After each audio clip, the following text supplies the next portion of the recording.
కోటికి మందికి పైగా ప్రజలు స్వచ్ఛందంగా వచ్చి మీరు చేస్తున్నది తప్పు అని చెప్పి చంద్రబాబు నాయుడు గారు చెంపలు చెల్లుమనిపించేలాగా ప్రజలు వ్యతిరేకిస్తున్నా కూడా ఇంకా కూడా వీరందరికి కూడా బుద్ధి రావటం లేదు.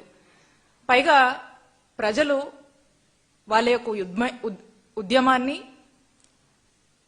వారి యొక్క భాగస్వామ్యాన్ని వీళ్ళంతా కూడా ఏ విధంగా హేళన చేసి చంద్రబాబు నాయుడు గారు వాళ్ళ వ్యక్తులతో ఏ విధంగా వాళ్ళ పార్టీ వాళ్ళతో మాట్లాడిస్తున్నారో మనం చూస్తా ఉన్నాము. మరి కోటి సంతకాలు చేసిన వాళ్ళందరినీ కూడా దొంగలని సైకోలని ఎట్లా పడితే అట్లా వాళ్ళతో మాట్లాడిస్తా ఉన్నారు. మరి రాష్ట్రంలో ఈ 1,04,11,136 మంది ప్రజలను ఖచ్చితంగా వారి ఆత్మ గౌరవాన్ని దెబ్బతీస్తూ అవమానిస్తున్నట్టు కాదా చంద్రబాబు నాయుడు గారు అని అడుగుతా ఉన్నాము.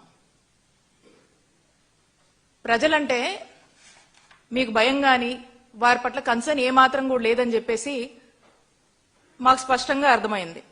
అలాగే మీరు మాట్లాడిస్తున్నటువంటి తీరు, మీరు ఏ విధంగా వైఎస్ఆర్ కాంగ్రెస్ పార్టీకి మద్దతుగా ఉండి చంద్రబాబు నాయుడు గారు చేస్తున్నటువంటి మెడికల్ కాలేజ్ ప్రైవేటైజేషన్ ని తప్పుపడుతుంటే మరి మీరు మాత్రము ఏ మాత్రం కూడా బాధ్యత ఉన్నటువంటి ముఖ్యమంత్రిగా బాధ్యత గల ప్రభుత్వంగా వ్యవహరించుకోవడం లేదు.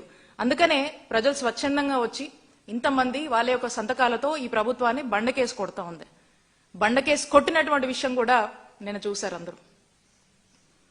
ఇక పీపీపీ అంటూ దానికి ఏవేవో అర్థాలు వీళ్ళే క్రియేట్ చేసి మళ్ళీ ఇంకేదో డైలాగులు మాట్లాడుతూ ఇక ఏదేదో దీని మీద ఒక్కొక్కరు ఒక్కొక్కలాగా వాళ్ళకు వచ్చినట్టుగా మాట్లాడుతూ ఏ విధంగా దీన్ని కామెంట్ చేస్తూ ఏ విధంగా దీన్ని హేళన చేస్తూ వెళ్తున్నారో రాష్ట్ర ప్రజలు అందరూ కూడా చూస్తున్నారు. కాబట్టి ఈ కోటి సంతకాలు ఖచ్చితంగా రానున్న రోజుల్లో మిమ్మల్ని దింపడం ఖాయమనేటువంటి సంకేతాలు ఇచ్చారు. మరి ఇవే సంకేతాలని ప్రజల యొక్క ఆవేదనని నిన్న మా నాయకుడు జగన్మోహన్ రెడ్డి గారు రాష్ట్ర వ్యాప్తంగా చేపట్టినటువంటి కోటి సంతకాల సేకరణ కార్యక్రమంలో భాగంగా ఆ సంతకాలు వచ్చినటువంటి సంతకాలన్నిటి ఆ పత్రాలు ఏవైతే ఉన్నాయో ఇక్కడ కేంద్ర కార్యాలయంలో ఇక్కడ నుంచి ఫ్లాగ్ ఆఫ్ చేసి జగన్ గారు వాటన్నిటినీ కూడా గవర్నర్ ఆఫీస్ కి పంపించడం జరిగింది. ఆ తర్వాత మా నాయకుడు జగన్మోహన్ రెడ్డి గారు ఈ రాష్ట్రంలో రాష్ట్ర ప్రజల యొక్క ఆవేదనని ఈ మెడికల్ కాలేజ్ ప్రైవేటైజేషన్ ఏదైతే చంద్రబాబు నాయుడు గారు చేస్తున్నారో రాష్ట్ర ప్రజలు తీవ్రంగా దీన్ని వ్యతిరేకిస్తున్నారని, ఇది రాష్ట్ర ప్రజలకు రాష్ట్ర ప్రజల ఆలోచనకు రాష్ట్ర ప్రజల ఆరోగ్య భద్రతకు పూర్తిగా వ్యతిరేకంగా చంద్రబాబు నాయుడు గారి ప్రభుత్వం అడుగులు వేస్తుందని, మరి మేము మా హయాంలో జగన్మోహన్ రెడ్డి గారి హయాంలో 17 గవర్నమెంట్ మెడికల్ కాలేజ్ తీసుకురావాలనేటువంటి ఉద్దేశంతో ఏ విధంగా మేము అడుగులు ముందుకు వేసి ఒక 7 మేము తీసుకొచ్చి అందులో ఒక 5 ప్రారంభించాము. ఇంకా మిగతావి కొన్ని కంప్లీట్ అయినవి కొన్ని కంప్లీట్ కానటువంటి ఆ 10 కాలేజీలను పీపీపీ అని ముసిగేసి ప్రైవేటైజేషన్ అని చెప్పి ఏ విధంగా చంద్రబాబు నాయుడు గారు ఈ కాలేజీలని ప్రైవేటైజేషన్ పేరుతో అమ్ముకుంటున్నారో ఒక స్కామ్ చేస్తున్నారనేటువంటి విషయాలన్నీ కూడా గవర్నర్ గారితో మా నాయకుడు జగన్మోహన్ రెడ్డి గారు చెప్పడము అండ్ ఈ కోటి సంతకాల సేకరణ రాష్ట్ర వ్యాప్తంగా 175 నియోజకవర్గాల్లో ఏ విధంగా దీన్ని చేపట్టాము, ప్రజలు స్వచ్ఛందంగా ఎలా వచ్చి ఈ కార్యక్రమంలో భాగమయ్యారు, చంద్రబాబు నాయుడు గారు తీసుకున్నటువంటి మెడికల్ కాలేజ్ ప్రైవేట్ వారు కూడా అవన్నీ విని వారు కూడా చాలా సానుకూలంగా స్పందించారు. ఈ ఆవేదనని ఈ బాధల్ని ప్రజల పక్షాన ప్రజల గురించి ఆలోచించమని చెప్పి కూడా జగన్మోహన్ రెడ్డి గారు గవర్నర్ గారికి చెప్పడం జరిగింది. మరి వారు కూడా ఒక బాధ్యత గల వ్యక్తిగా అర్థం చేసుకున్నారని చెప్పి మేము భావిస్తా ఉన్నాము. ఇక మనం చూస్తా ఉన్నాము ఇక చంద్రబాబు నాయుడు గారి నిర్ణయం ఈ పీపీపీ అని చెప్పేసి ఈ ప్రైవేటైజేషన్ అని చెప్పేసి తీసుకున్నటువంటి ఈ దుర్మార్గమైనటువంటి నిర్ణయం ఈ కోట్లాది మంది ప్రజల ఆరోగ్య భద్రతకు గొడ్డలి పెట్టు లాంటి నిర్ణయం అని చెప్పి తెలియజేస్తున్నాం. ఎందుకంటే ఇది ప్రజల ఆరోగ్యానికి గ్యారంటీ లేకుండా చంద్రబాబు నాయుడు గారు తీసుకున్నటువంటి ఒక దుర్మార్గమైనటువంటి చర్యగా రాష్ట్ర ప్రజలు దీన్ని చూస్తా ఉన్నారు. సిబిఎన్ గారు చంద్రబాబు నాయుడు గారి నిర్ణయాన్ని వ్యతిరేకిస్తూ 1 కోటి మందికి పైగా కూడా సంతకాల ద్వారా మరి ఈ ప్రభుత్వానికి చెంప చెల్లుమన్నా కూడా వీళ్ళకి ఇంతవరకు కూడా బుద్ధి రావట్లేదని చెప్పి మనం చూస్తా ఉన్నాము. మరి రాష్ట్రంలో ప్రతి పౌరుడు కూడా స్వచ్ఛంద సంస్థలు కావచ్చు ప్రజాస్వామ్య వాదులు కావచ్చు అందరూ కూడా ఈ నిర్ణయాన్ని తప్పుపడుతున్నా వీళ్ళకి ఎందుకు ఎక్కట్లేదో ఎందుకు అర్థం కావట్లేదో మనం చూస్తా ఉన్నాం. ఇప్పటికైనా కూడా ఆయన భేషజాలాలు వదిలేసుకొని ఇక ఈ యొక్క మెడికల్ కాలేజ్ ప్రైవేటైజేషన్ నిర్ణయాన్ని వెనక్కు తీసుకుంటే బాగుంటుంది అని చెప్పేసి మేమంతా కూడా డిమాండ్ చేస్తా ఉన్నాము. తీసుకోకపోతే ఈ ప్రజా ఉద్యమాన్ని ఇంకా కూడా కొనసాగిస్తాము, దీన్ని లీగల్ గా ఫైట్ చేస్తాము, కోర్టులను కూడా మేము ఆశ్రయిస్తామని చెప్పి తెలియజేసుకుంటూ వైఎస్ఆర్ కాంగ్రెస్ పార్టీ పోరాడుతూనే ఉంటుంది ప్రజల పక్షాన అని చెప్పి మరొకసారి తెలియజేసుకుంటా ఉన్నాము. అకార్డింగ్ టు ఆర్టికల్ 21 మనకు తెలుసు, మన కాన్స్టిట్యూషన్ లో ప్రతి పౌరుడు కూడా విద్య వైద్యం అనేది ఇట్స్ అ ఫండమెంటల్ రైట్. మరి ఒక ఫండమెంటల్ రైట్ ని ఈరోజు కాపాడాల్సినటువంటి ప్రభుత్వమే, కాపాడాల్సినటువంటి ముఖ్యమంత్రి గారే మరి ఈ రోజున బోడుగుంకి మోకాలకి ముడిపెడుతున్నారు. ప్రజాస్వామ్యంలో ఈ ప్రజలు ప్రభుత్వాలను ఎన్నుకుంటారు. ఎన్నుకొని అధికారంలోకి వచ్చినటువంటి ఈ పాలకులంతా కూడా ప్రజల యొక్క కనీస అవసరాలు విద్య, వైద్యం, లా అండ్ ఆర్డర్ మెయింటైన్ చేయడం, ఇవన్నీ కూడా మినిమం బేసిక్ థింగ్స్ ఈ ప్రభుత్వం కాపాడాల్సినవి. మరి ఏదో ఈ పీపీపీ మోడల్ అని చెప్పేసి దీని గురించి గొప్పలు చెప్పుకుంటూ ఏదేదో కబురు చెప్తా ఉన్నారు. నేను ప్రశ్నిస్తున్నాను చంద్రబాబు నాయుడు గారిని, మరి లా అండ్ ఆర్డర్ కి సంబంధించినటువంటి శాంతి భద్రతలు కాపాడేటువంటి మరి పోలీస్ స్టేషన్లు కూడా పీపీపీకి ఇవ్వచ్చు కదా, ఇస్తారా? హాస్పిటల్స్ ని ఇప్పుడు ఈ మెడికల్ కాలేజ్ ని వీటిని ఇస్తున్నారు కదా, ఇవ్వాలని ఆలోచన చేస్తున్నారు కదా. మరి లా అండ్ ఆర్డర్ కూడా కీలకమే, మరి ఆ పోలీస్ స్టేషన్లు కూడా పీపీపీ మోడల్లో ఇస్తారా? మరి చంద్రబాబు నాయుడు గారు చెప్పండి.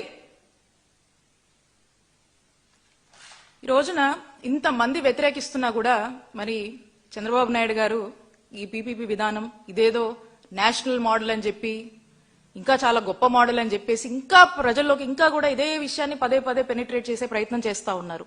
అందుకే ఇదేదో ప్రజల జీవితాలు పూర్తిగా దీన్ని మార్చేసేటువంటి మంత్రదండంలా కూడా మరి చంద్రబాబు నాయుడు గారు దీని గురించి చెప్తా ఉన్నారు.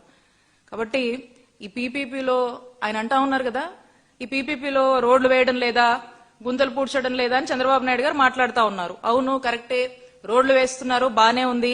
మరి రోడ్లకు పీపీపీ పేరుతో అడ్డం పెట్టుకుని రోడ్లకి మరి ఈ టోల్ ట్యాక్స్ తీసుకుంటున్నారు కదా, ఆ టోల్ ట్యాక్స్ ఛార్జీలన్నీ ప్రజల మీద ఎంత పడతా ఉన్నాయి? చాలా పెద్ద ఎత్తున లేజేస్తున్నారు కదా.